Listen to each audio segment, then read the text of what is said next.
Assalamualaikum warahmatullahi wabarakatuh. Apa kabar semuanya? Semoga kesehatan dan keberkahan selalu menyelimuti kita semua. Amin. Kali ini saya akan membawakan ringkasan kisah dakwah Nabi Muhammad SAW ketika ada pengumpulan di rumah Rasulullah oleh kaum musyrikin. Sebelum saya mulai, saya ucapkan terima kasih kepada semuanya karena sudah klik channel ini. Langsung saja check it out. Atas izin Allah Subhanahu wa Ta'ala, kaum musyrikin yang mengepung rumah Rasulullah tertidur pulas. Akibatnya, Rasulullah pun dapat berhasil lolos dari rumahnya dengan selamat. Sementara itu, Rasulullah dan Abu Bakar bersembunyi di Gua Sur agar terhindar dari pembunuhan kaum musyrikin. Pernah di suatu malam Rasulullah didatangi oleh malaikat Jibril. Dan pada malam itulah Rasulullah diperintahkan untuk berhijrah. Malaikat itu berkata kepada Rasulullah, "Wahai Rasulullah, besok malam engkau jangan tidur di tempat tidurmu. Karena sesungguhnya Allah Subhanahu wa Ta'ala telah memerintahkanmu untuk berhijrah ke Yatsrib."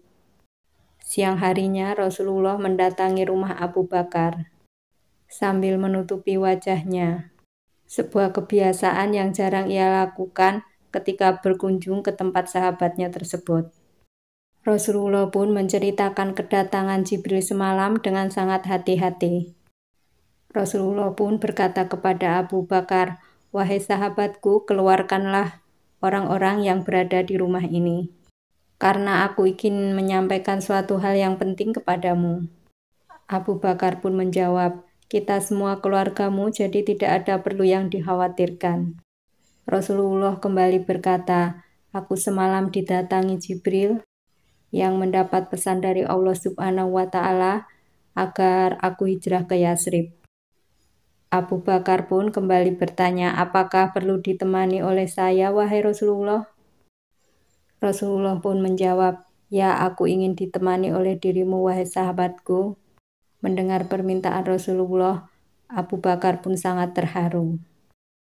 Sudah jauh-jauh hari pula, Abu Bakar pun menyiapkan 2 ekor unta yang sangat bagus untuk ditungganginya ke Yatsrib. 1 unta untuk dirinya dan 1 unta untuk ditunggangi Rasulullah. Kemudian Rasulullah dan Abu Bakar pun menyusun rencana untuk keluar dari Mekah. Selain Abu Bakar, Rasulullah pun menemui Ali bin Abi Thalib. Rasulullah pun meminta 2 hal kepada Ali. Rasulullah berpesan kepada Ali, "Wahai Ali, aku akan pindah ke Yatsrib. Barang-barang kaum kafir Quraisy telah dititipkan kepadaku. Tolong jaga dengan aman sampai aku kembali ke Mekah. Dan jika mereka meminta barangnya kembali, maka berikanlah." Ali pun menjawab dengan tegas, "Insya Allah aku akan menyelesaikan amanatmu dengan sangat baik." Rasulullah pun mengucapkan, "Terima kasih wahai Ali, semoga Allah merahmatimu." Memang di Mekah pada zaman itu terjadi kejadian yang sangat aneh. Kaum kafir Quraisy lebih percaya menitipkan barang berharga mereka kepada Rasulullah daripada menitipkannya kepada orang lain. Hal ini dikarenakan Rasulullah mempunyai sifat yang sangat amanah atau disebut Al-Amin. Padahal mereka semua secara terang-terangan membenci Rasulullah. Obrolan dilanjutkan dengan Ali. "Wahai Ali, nanti malam kamu tidurlah di ranjangku. Pakailah selimut hijau milikku, karena mereka mengira pasti engkau adalah aku." Ali pun menjawab, "Aku akan melakukan seperti apa yang engkau minta, wahai Rasulullah." Sementara itu di markas kaum musyrikin sibuk menjelek-jelekkan Nabi Muhammad di depan pemuda Quraisy yang sedang berlatih. Abu Jahal itu berkata dengan lantang, "Muhammad itu pernah berkata kepada kita semua bahwa jika kalian semua mengikuti ajaranku, maka kalian akan menjadi bangsawan. Dan jika kalian mati, maka kalian akan dibangkitkan serta masuk surga. Namun jika kalian tidak mau jadi pengikutnya, maka Muhammad akan membunuh kalian. Dan ketika mati akan dibangkitkan dan masuk neraka dibakar oleh api yang sangat panas. Itu adalah perkataan yang sangat tidak masuk akal sambil tertawa terbahak-bahak. Dan malam harinya pemuda kafir Quraisy yang sudah dipilih berangkat menuju rumah Rasulullah. Mereka semua diberi senjata yang sangat lengkap dan siap menerima semua perintah pembesar kaum kafir Quraisy. Sementara itu Rasulullah sudah berencana keluar dari rumahnya di awal malam, menuju rumah Abu Bakar, baru kemudian meninggalkan kota Mekah.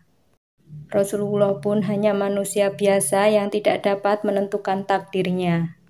Ketika Rasulullah keluar dari rumah, terdengar desas-desus dari luar rumah. Ternyata pemuda kaum musyrikin telah mengepung sekitar rumahnya. Para pemuda Quraisy itu datang di luar perkiraan beliau. Para pemuda itu terus mengawasi Rasulullah apa saja yang terjadi di sekitar rumah beliau.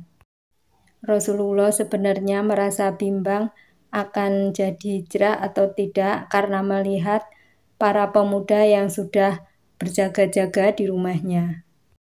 Namun Allah Subhanahu wa Ta'ala mengisyaratkan beliau agar Rasulullah tetap keluar dari rumahnya. Kemudian turunlah surat Yasin ayat 9. Dan kami adakan di hadapan mereka dinding, dan di belakang mereka dinding pula, dan kami tutup mata mereka hingga mereka tidak dapat melihat. Akhirnya Rasulullah pun keluar dari rumahnya dengan membaca surat Yasin, sambil menebarkan segenggam tanah di atas kepala mereka, dan akhirnya pemuda tersebut pandangannya kabur dan tertidur. Warna langit pun sudah berubah, pertanda subuh pun tiba. Seorang kaum musyrikin mendatangi segerombolan pemuda yang sedang tertidur pulas di sekitar rumah Rasulullah. Kaum musyrikin itu bertanya, "Wahai temanku, kenapa kalian tertidur di sini? Apa yang sedang kalian lakukan?" Pemuda-pemuda yang tangguh itu pun kaget. "Hah, sudah pagi, bagaimana dengan Muhammad? Kenapa kita bisa tertidur di sini ya?" Yang lain pun menimpalinya, "Aku rasa Muhammad pasti sudah keluar dari tadi malam." Dan yang lainnya lagi mengatakan, "Ini apa di kepalaku? Banyak sekali tanah, ini di kepalaku juga." Pastilah ini Muhammad yang telah menaburkannya agar kita tertidur pulas.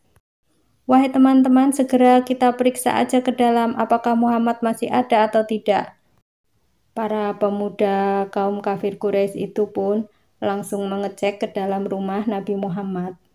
Mereka semua masuk ke dalam rumah dengan paksa sampai mendobrak pintu kamar beliau. Salah satu pemuda itu berkata, "Lihat di sana, Muhammad masih tertidur dengan selimutnya." Dan para pemuda tersebut ketika akan membunuhnya, maka dilihat dulu, ternyata bukan Muhammad tapi Ali bin Abi Thalib. Dan melihat Ali bin Abi Thalib pun pemuda itu bertanya, "Kemana Muhammad? Kenapa bisa engkau yang tidur di sini?" Ali pun menjawab, "Aku tidak tahu di mana Rasulullah."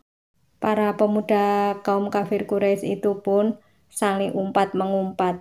Dan dalam situasi yang sangat tegang itu, Ali bin Abi Thalib pun berusaha tenang menghadapinya.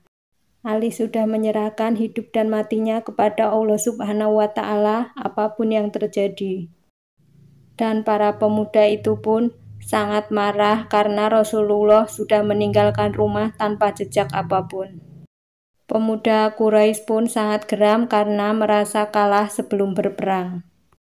Itu tadi rangkaian kisah dakwah Nabi Muhammad SAW ketika rumahnya dikepung oleh pemuda kaum kafir Quraisy. Jika saya salah dalam menyampaikan, saya mohon maaf sebesar-besarnya. Jika ada yang kurang, boleh ditambah di kolom komentar. Akhir kata, wassalamualaikum warahmatullahi wabarakatuh. See you next video.